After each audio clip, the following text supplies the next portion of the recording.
ከሰገደ ሰላቱ ሰሒህ ቢሆንም ወንጀለኛ ነው በመቅረቱ ከጀማዓ ማለት ነው ነብዩ ሰለላሁ ዐለይሂ ወሰለም ሰላተል ጀማዓ ማይመጡ ሰዎችን ቤታቸውን ማቃጠል አሰብኩኝ እስከ ማለት ድረስ ነው የሄዱት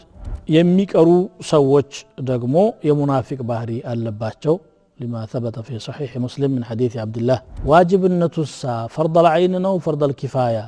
الزهم لاي فقهاء تلያየ ሐሳብ አላቸው بسم الله الرحمن الرحيم الحمد لله والصلاة والسلام على سيدنا رسول الله وعلى آله وأصحابه ومواله የዛሬው ጥያቄ صلاة الجماعة ወይም ደግሞ ሰላትን በጀማዓ መስገድ አለ መስገድ ሁክሙ ምንድነው የሚል ነው በጀማዓ መስገድ ዋጅብ ነው አይደለም ሱና ነው የሚል ዑለማዎች መሐከል ልዩነት አለ ነገር ግን ጠንካራው ዋጅብ ነው የሚለው ነው በጣም በርካታ ደሊሎች አሉና ዋጅብነቱሳ ፈርድ العين ነው ፈርድ الكفاية እዚህም ላይ ፉቃሃዎች የተለያየ ሐሳብ አላቸው والصحيح انه فرض عين ትክክለኛው ጀማዓ መስገድ የነፍስ ወከፍ ግዴታ ነው እያንዳንዱ ሙስሊም ሸሪዓው ከፈቀደላቸው ሰዎች በስተቀር ለብቻው መስገድ የለበትም ከሰገደ ሰላቱ ሰሒህ ቢሆንም ወንጀለኛ ነው በመቅረቱ ከጀማዓ ማለት ነው የተፈቀደላቸው ጀማዓ ላለመስገድ ቤት እንዲሰግዱ ሴት ህፃን በሽተኛ ወይም ደግሞ መንገድ ላይ ያለ ሰው በየቦታው መስጂድ ጀማዓ መሄድ አይለዝመውም ጉዞ ላይ ያለ ርቀት ጉዞ ማለት ነው ወይ ደግሞ በባርነት ስር ያለ አምስት ሰዎች ብቻ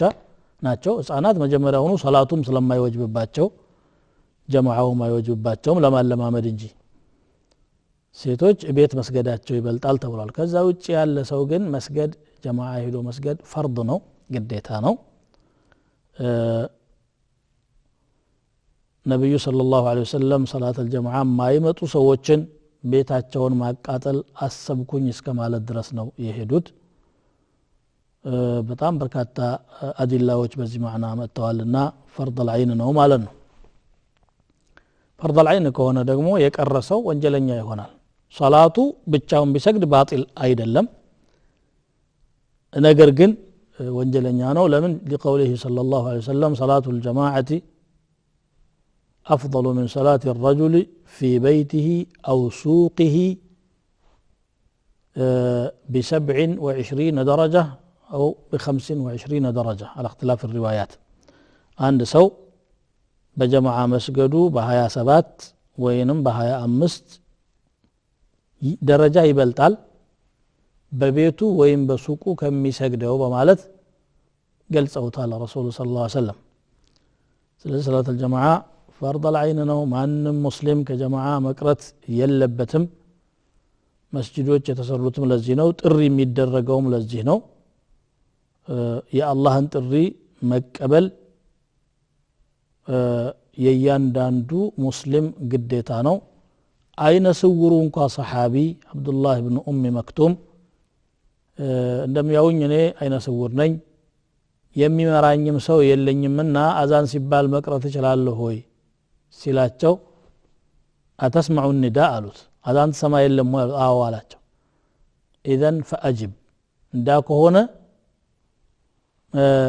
መምጣት አለብህ ነው ያሉት እንደምንም ብሎ ያው መንገዱ ላይ አንዳንዴ ዝናብ ይዘንባል ውሃ አለ አንዳንዴ ሀዋም ተናዳፊ ሐሸራቶች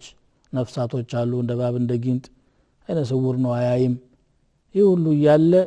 መምጣት አለብህ ብለውታል ማለት ነው ምናልባት ዑዝር የሚሆነው ኃይለኛ ማን ነው ዝናብ በሚዘንብበት ጊዜ صلوا في رحالكم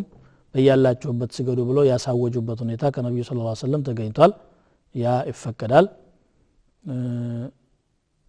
ካቅም በላይ የሆኑ ገጠመኞች ሲኖሩ እንደ በሽታ ማለት ነው እንደዛ ካልሆነ በስተቀር አንድ ሙስሊም ከጀማዓ ሶላት በምንም መልኩ መቅረት የለበትም ማለት ነው የሚቀሩ ሰዎች ደግሞ የሙናፊቅ ባህሪ አለባቸው لما ثبت في صحيح مسلم من حديث عبد الله ابن مسعود رضي الله عنه موقوفا قال ولقد رأيتنا وما يتخلف عنها إلا منافق معلوم النفاق أنيا صحابوچن አይቻለሁኝ እኔ ከነሱ መሐከል صلاة الجماعة ከመስገድ ወደ ኋላ የሚቀር ማንም የለ ሙናፊቅ ካልሆነ በስተቀር ያ ሙናፊቅ ደግሞ ሙናፊቅነቱ የታወቀ ከጀማዓ የሚቀር ከሆነ ሙናፊቅነቱ ኦሬዲ ታውቋል ማለት ነው ከወዲሁ ይሄ ነው ይላሉ በተለይ ዒሻና ሱብህ ደግሞ ለሙናፊቆች የተራራ ያህል ይከብዳሉ ነብዩ ሰለላሁ ዐለይሂ ወሰለም እንዳሉት ሰላቱ አፍቀሉ الصلاة على المنافقين صلاة العشاء وصلاة الصبح ለሙናፊቆች በጣም የሚከብድ ሰላት ማለት የዒሻ ሰላትና የሱብህ ሰላት ነው ብለዋል እነኚህን ሁለት ሰላቶች በጀማዓ በመስገድ ከሙናፊቅነት ለመጽዳት እንሞክር وصلى الله وسلم وبارك على نبينا محمد وعلى آله